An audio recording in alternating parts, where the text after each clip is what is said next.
Aloha there. Let's go back to where I was before. Yeah, talking about administration divisions, especially when it came to where the Tigray conflict has been going in recent years. So, other than that, we went through geography, climate. Yeah, I actually finished through it because I was actually quite surprised with how much desert Ethiopia has. Where in the east, it's pretty much arid desert. On the west, it's not exactly tropical forests, but when it comes to a temperate forest area, or let me look at the actual wording this legend says. Okay, humid subtropical or subtropical highland. So around the highland region. Oh shoot. Hold up.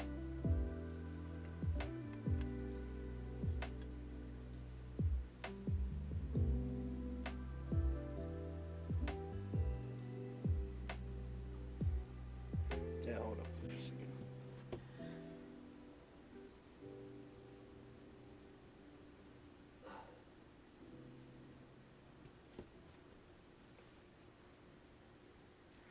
Yeah, I'm having some issues with my eyes, so bear with me. So, going through here, we also have biodiversity. Ethiopia has 31 endemic species of mammals. The African wild dog prehistorically had widespread distribution in the territory. However, the last sightings at Fichas, this canine is thought to be potentially locally extinct. I remember because one of the pictures talking about Ethiopia. I don't know if I was streaming, but yeah, talk about Ethiopian dog being something that people adore around the region. Pretty much locals liking that. And also when it comes to animal conservation. It's a thing that in Africa, in the African continent, many countries over there can appreciate it to an extent, especially when it comes to international presence being a thing. Ethiopia is a global central avian diversity to more than 856 bird species have been reported in Ethiopia, 20 of which are endemic in the country. Circling throughout the African continent, wildlife populations have been rapidly declining due to lodging, civil wars, pollution, poaching, and other human factors. That's another concern.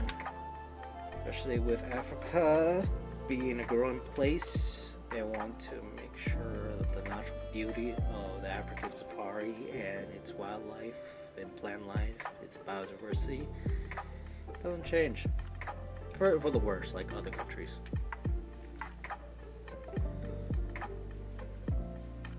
So yeah, I'm just reading through the beginning sentences. Now let me actually skim through this.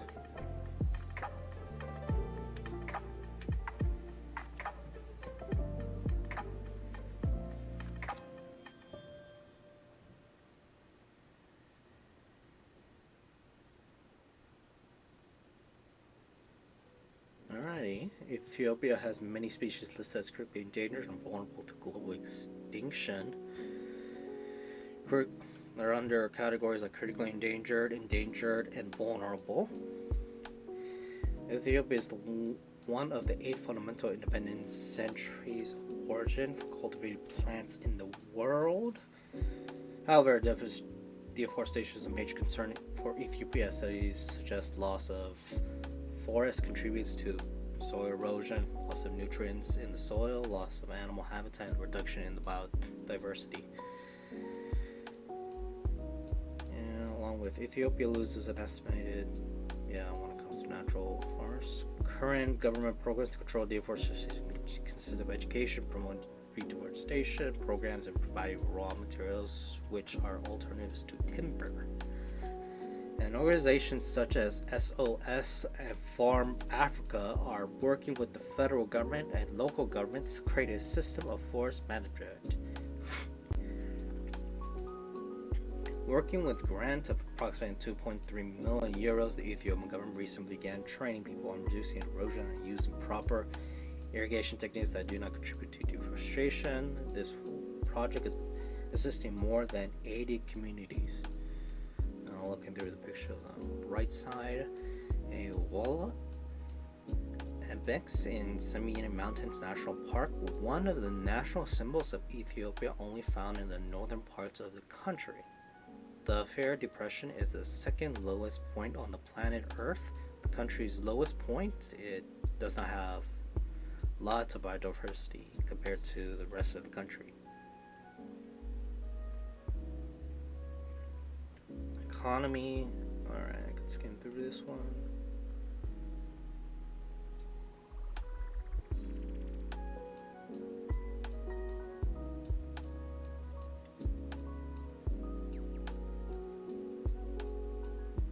Okay, interesting.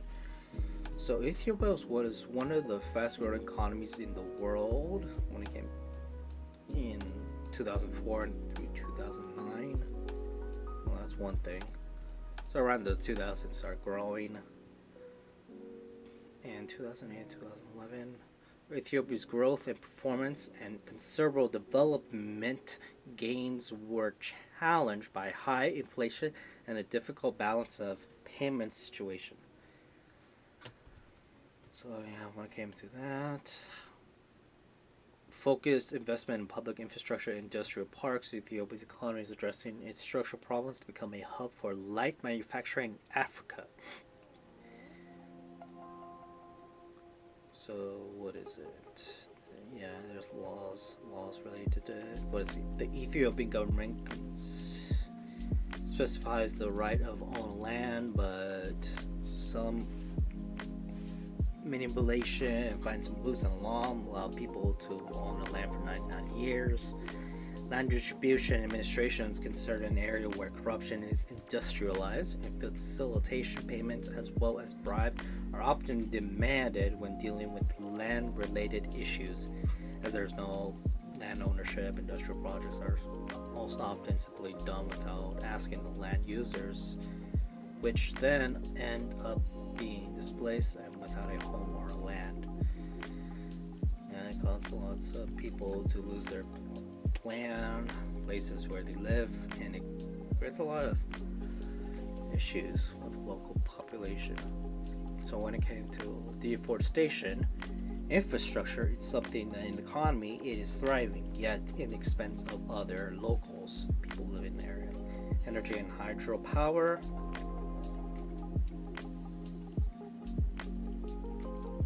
Just skimming through here. Okay, well. Oh wow. Okay, Ethiopia was registered the fastest. No, this is not an economy.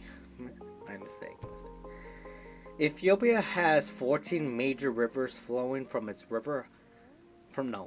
highlands, including the Nile. It has the largest water reservoirs in Africa. So, what is it? They're looking at using energy of hydroelectric. What was it?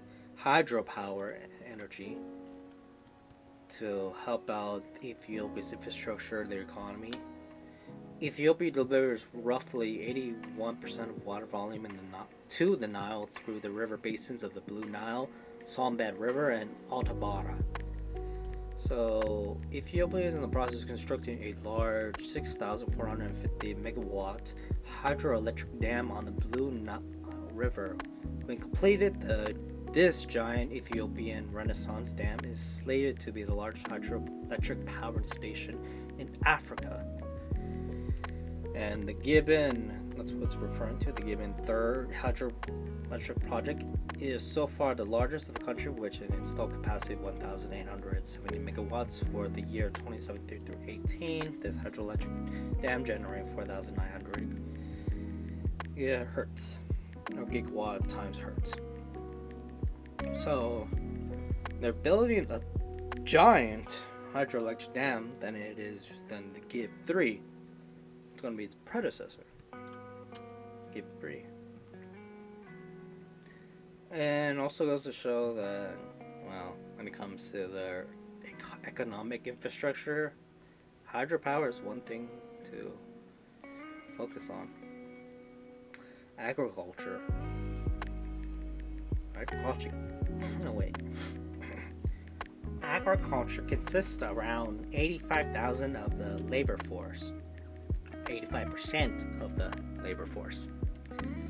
However, the service sector represents the largest portion of the GDP. So it's just giving an example of how agriculture works for other countries. Here it's a bit different. Principal crops including coffee, lignans, oilseeds, cereals, potatoes, sugarcane, and vegetables is included. Exports are almost entirely agricultural commodities, with the exception of gold exports, and coffee is the largest foreign exchange earner. Ethiopia is Africa's second biggest maize producer.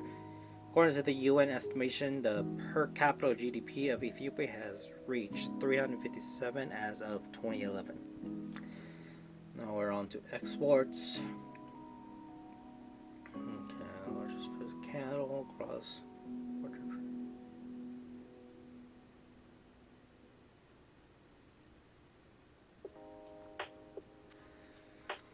So under, oh yeah, let me actually look.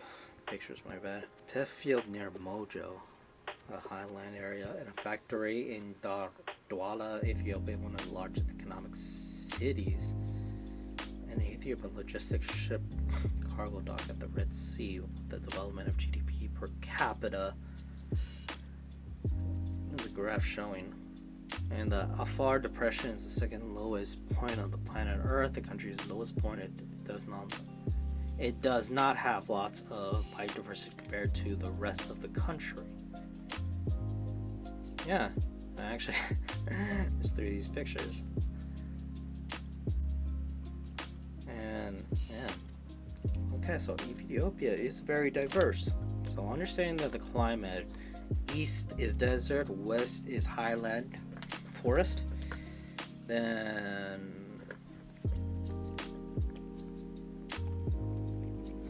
each city that rides around the area is quite different. Almost like you could say they have 4 seasons. Exports. Ethiopia is often considered the birthplace of coffee since cultivation began in the 19th century. So, okay, it's in the 19th century. So around the 1800s, the common century. Yeah, coffee, it became really broadly produced until like the transatlantic slave trade routes. So it's interesting that thinking about how the New World, the discovery of it, the huge trade routes, didn't just made new foods widely available to people, but old foods that weren't convenient, like coffee, pretty convenient. That's a reason why they say Colombian coffee is the best, for a reason. Ethiopia also has the 5th largest inventory of cattle. Okay, recent development of the floriculture sector means Ethiopia is poised to become one of the top flower and plant exporters in the world. Cross-border trade by pastoralists is often informal and beyond state control and regulation. So yeah, in East Africa, already 95% of the cross-border trade is through unofficial channels. The unofficial trade of live cattle, camels, sheep, and goats from Ethiopia sold to Somalia, Djibouti, and Kenya generates an estimated total value of between 250 and US 300 million annually. 1,000 times more than the official figure. Okay, so this shows a good estimation of exports and what people in the general public knows. This trade helps lower food prices, increase food security, relieve border tensions to promote regional integration. However, the unregulated and undocumented nature of this trade runs risks such as allowing disease to spread more easily across nations or national borders. Furthermore, the government of Ethiopia is purportedly unhappy with lost tax revenue and foreign exchange revenues. Recent initiatives have sought to document and regulate this trade. With the private sector growing slowly, designer leather products like bags are becoming a big export business, with Taito becoming the first luxury designer label in the country. Additional small-scale export products include cereal, pulses, coltan, sugarcane, potatoes, and hides. With the construction of various new dams and growing hydroelectric power projects around the country, Ethiopia also plans to export electric powers to neighbors. Most regard Ethiopia's large water resources and potential as its white oil and its coffee resource as black gold. So when it comes to the pictures, light rail train in Addis Ababa, Ethiopia has host over 100,000 passengers a day. And Ethiopia's biggest company, Ethiopian Airlines, which has an annual revenue of $6 billion, making it the 14th biggest airlines in revenue, contributes to the country's export business. Ethio Telecom is one of the country's biggest companies, which generate over $1 billion annually. So Transport Ethiopia has a 926 kilometer of electrified standard gauge railways, 656 kilometer for Addis Ababa Djibouti Railway between Addis Ababa and the port of Djibouti via Awash, and a 270 kilometer for the Awash Hare Gebe Railway between Addis Ababa and the twin cities of Dessie and Kombolcha. So this is okay. So picture for Addis Ababa is actually this one. Ethiopia had 58 airports as of 2012, 61 as of 2016, and went through Ethiopian Airlines, a member of the Star Alliance, is the country's flag carrier and is wholly owned by the government of Ethiopia. It is one of the fastest growing carriers in the industry and continent.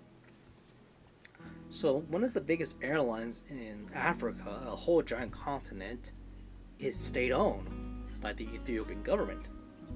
Ethiopian Airlines is owned by the Ethiopian government. How poetic. But when it comes to the trains, I gotta say that is something to always strive. Public transportation makes everybody's lives easier, and it seems like a good majority of people in Ethiopia uses it daily, so that's something. Tourism in Ethiopia accounted for 5.5% of the GDP growth in 2006. In 2015, the European Council named Ethiopia's world's best tourism destination. In 2020, the country registered 518,000 tourists, ranked 126th in the world. There are 9 UNESCO World Heritage Sites in Ethiopia, which is the largest in any other country?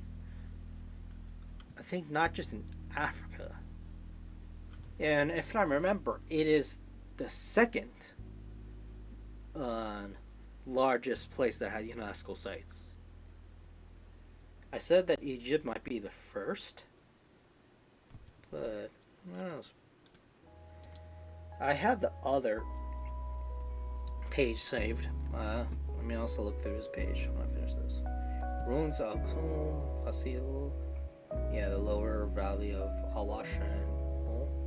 Oh, cool. Simini Mountains National Park. Yeah, that's gorgeous. So you also have demographics. Alrighty. Still a lot to look over, so let me see how I can break this down. Alright, Ethiopia is the most populous landlocked country in the world. Most populous landlocked country. Even though it's so close to the Red Sea, yeah.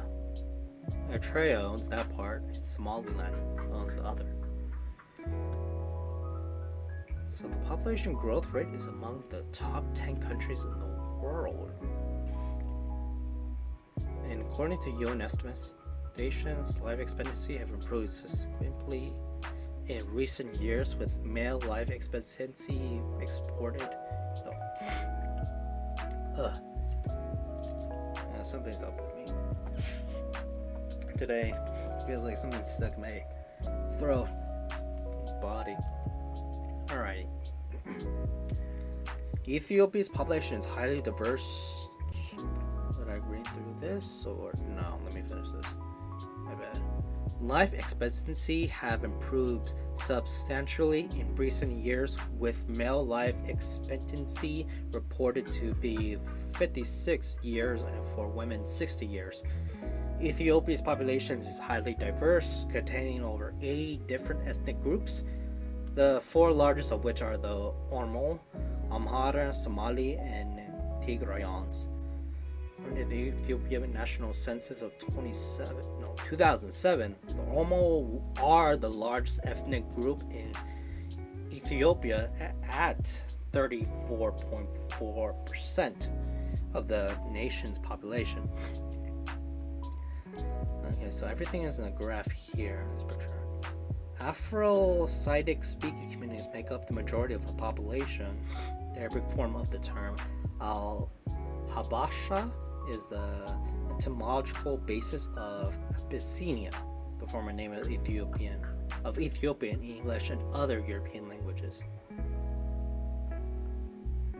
The largest ethnic groups among these include the Nuer and Anoko, because of the region they are. Alright, so Abyssinia. So Abyssinia is actually the English way to say Ethiopia. But now, since Abyssinia is gone and they refer to Ethiopia, it's like people are referring to actual people than what other people call them, like Turkey and the country Turkey, and change to their native spelling in national world than what is the English word for turkey, like the gobble gobble animal. So yeah, I know that now. In addition, Ethiopia has over 75,000 Italian settlers during the Italian occupation of the country. After independence, many Italians remained for decades after receiving full pardons from Emperor Salisi, as he saw opportunity to continue modernization efforts. Some Italian companies returned to operate in Ethiopia, and many Italian technicians and managers arrived with their families, residing mainly in the metropolitan area of the capital. So it seems like Ethiopia has relations in Italy because of their time around World War II, where they were being colonized and they were being part of the fascist empire of Mussolini. They still have relations. Like any other African country when it came to like Portuguese in Angola, or was it even some Dutch companies in the Congo. The southern nations, nationalities, and peoples region being an how do you pronounce this?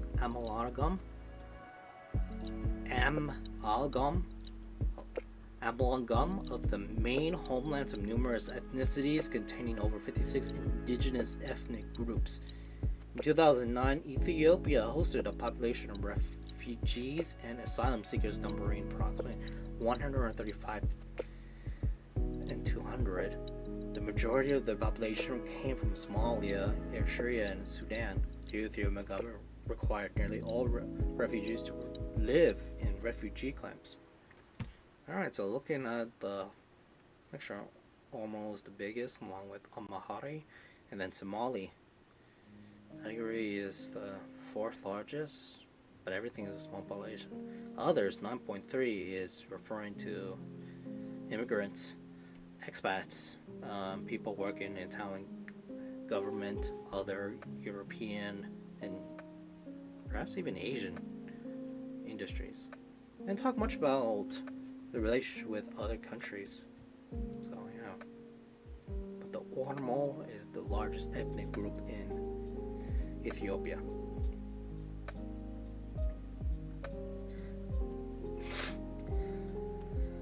Alright, so languages.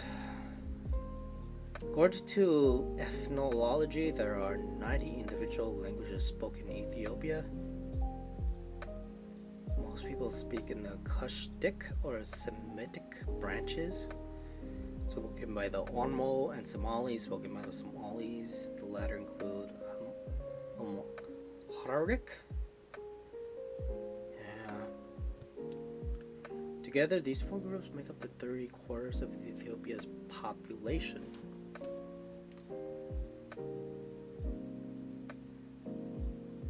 Okay, so Omru and the Amharic language is spoken by 3/4. 3/4 of the Ethiopian population, as we know.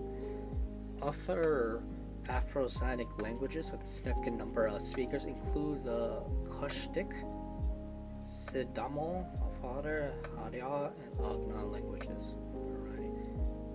Additional Amharic languages are spoken by Omtic ethnic minority groups inhabiting the southern regions.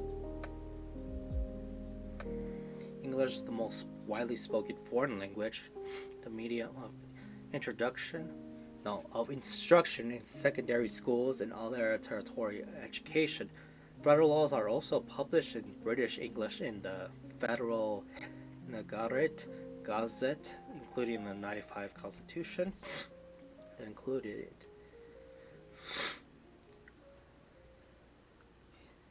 So Amharic was the language of primary school instruction, but then other languages come forth. The Oromo is the most popular language by native speakers. And Amharic is the most populous by number of total speakers. The various regions of Ethiopia and chartered cities are free to determine their own working language. Amharic is recognized as the official working language of Amhara region. Okay, there's a lot of people here, along with the Oromo language serves as the official working language and the primary language of education in the Oromo region. This works to other regions, like the Gamo region, where people speak in the native tongue for the Gamo's people. And when it comes to that, most among the older generation is taught in some schools, mostly notable the Istituto Stale Italiano Opera Comprensivo de Addis Abebe, or Abiba. The Italian way to say Addis Ababa. And Amharic and teacher have both borrowed some words from the Italian language. So even though the Italian language is not widely spoken, it is some for people who live in some areas, and even a mixture of it into regular native words like Amharic and Tigrita. But like, I think phrases or ways of speaking. So you actually have the big chart that shows the language of Ethiopia, the 2007 census. Oromo and Amharic are the biggest. Somali is the third closest, but not much in the margin. Other than that, the others is Italian and most likely English, especially the new generations. That's the thing that's coming up.